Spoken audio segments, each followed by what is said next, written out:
নমস্কার বন্ধুরা, আমার চ্যানেলে আপনাদের আবারও স্বাগত জানাচ্ছি। আজ আমি আমের চাটনির একটা রেসিপি আপনাদের সাথে শেয়ার করব। এই গরমের শেষ পাতে একটু আমের চাটনি হলে কিন্তু খাবারটা বেশ জমে যায়। আর আজকের চাটনিটা আমি আমের খোসা শুদ্ধ রান্না করব। অনেকটা অনুষ্ঠান বাড়ির স্টাইলে কিন্তু আজকের চাটনিটা আমি তৈরি করব। তাহলে দেখে নিন আমার রেসিপিটা আমি কিভাবে তৈরি করছি। আশা করছি আপনাদের কাছে ভালো লাগবে।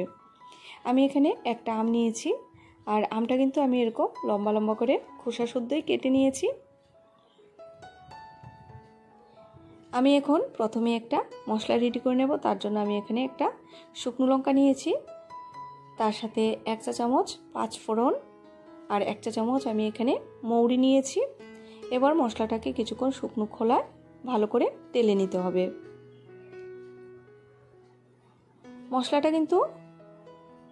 মশলাটা যেন খুব বেশি ভাজা ভাজা না হয়ে যায় সেদিকে খেয়াল রাখতে হবে, কারণ মশলাটা যদি ভাজতে ভাজতে পুড়ে যায় তাহলে কিন্তু মশলাটা তিতো হয়ে যাবে, আর চাটনিতে দিলে চাটনিটাও তিতো লাগবে। তাই জন্য মশলাটা কিন্তু খুব বুঝে শুনে ভাজতে হবে। সুন্দর একটা স্মেল বেরোবে, তখনই বুঝে নিতে হবে যে মশলাটা ভাজা করা হয়ে গেছে। এই যে দেখুন আমার মশলাটা ভাজা করা হয়ে গেছে। এবার আমি গুঁড়ো করে নেব। মশলার খুব বেশি গুঁড়ো করার কিন্তু দরকার নেই, একটু দানা দানা থাকে এরকমভাবে গুঁড়ো করে নিতে হবে। এবার আমি কড়াইতে জল দিয়ে দিয়েছি, তার মধ্যে সামান্য পরিমাণ নুন দিয়ে আমের টুকরোগুলো তার মধ্যে দিয়ে দিতে হবে। আমগুলো আমি প্রথমে ভাপিয়ে নিচ্ছি। আমটা ভাপিয়ে নিলে টকটা অনেকটাই কেটে যায়, চিনিটাও কিন্তু অনেকটা কম লাগে। আর আমগুলো কিন্তু খুব বেশি সেদ্ধ করার দরকার নেই, জাস্ট একটু ভাপিয়ে নেবেন। খুব বেশি সেদ্ধ করলে কিন্তু আমগুলো গলে যাবে। এই যে দেখুন আমটা আমার ভাপানো হয়ে গেছে। এবার আমি জলটা ঝরিয়ে নেব। এবার আমি কড়াইতে সর্ষে তেল দিয়ে দিয়েছি, তার মধ্যে সামান্য পরিমাণ 5 ফোড়ন দিয়েছি।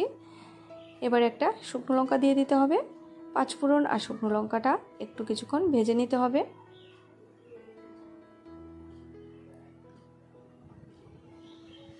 পাঁচ ফোড়নটা আমার ভাজা করা হয়ে গেছে। এবার আমি তার মধ্যে পরিমাণ মতো জল দিয়ে দিচ্ছি।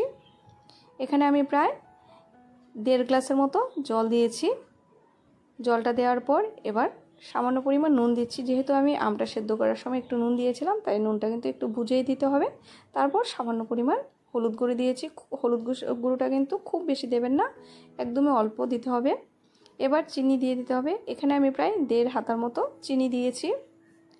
মিষ্টিটা অবশ্যই আপনারা আপনাদের পছন্দ অনুযায়ী দেবেন, তবে আমের চাটনি একটু টক মিষ্টি হলে ভালো হয়। খুব বেশি মিষ্টি হয়ে গেলে কিন্তু খেতে ভালো লাগে না। চিনিটা গলে যাওয়া পর্যন্ত অপেক্ষা করতে হবে। এই যে দেখুন চিনিটা গলে গিয়ে ঝোলটা কিন্তু অনেকটাই ঘন হয়ে গেছে। এবার ভাপিয়ে রাখা আমের টুকরোগুলো তার মধ্যে দিয়ে দিতে হবে। আমের টুকরোগুলো দিয়ে আরও 2 থেকে 3 মিনিটের মতো আমি চাটনিটা রান্না করব।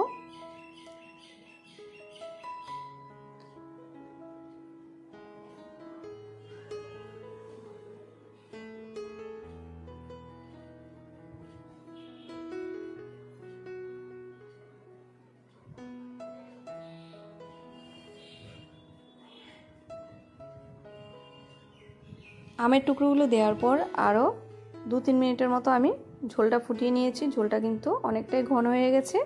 এবার আমি গ্যাসটা অফ করে দেব। ঝোলটা কিন্তু খুব বেশি ঘন করব না, কারণ ঠান্ডা হয়ে গেলে অনেকটাই ঘন হয়ে যাবে। এবার আমি গ্যাসটা অফ করে দিয়েছি।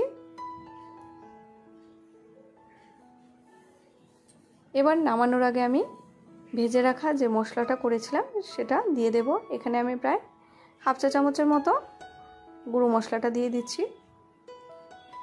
মশলাটা দিয়ে এবার আমি নামিয়ে নেব। খুবই সুন্দর একটা রেসিপি, অল্প সময়ের মধ্যে রেসিপিটা তৈরি করে নেওয়া যায়। আমার এই রেসিপিটা আপনাদের কাছে কেমন লেগেছে অবশ্যই জানাবেন। ভালো লাগলে প্লিজ একটা লাইক দেবেন। যারা চ্যানেলে নতুন আছেন প্লিজ চ্যানেলটাকে সাবস্ক্রাইব করে আপনারা আমাকে আপনাদের পাশে রাখবেন। তাহলে আজকের মতো ভিডিওটি এখানেই শেষ করছি। খুব তাড়াতাড়ি আবার একটা নতুন ভিডিওর সাথে দেখা হবে। সবাই খুব ভালো থাকবেন, সুস্থ থাকবেন।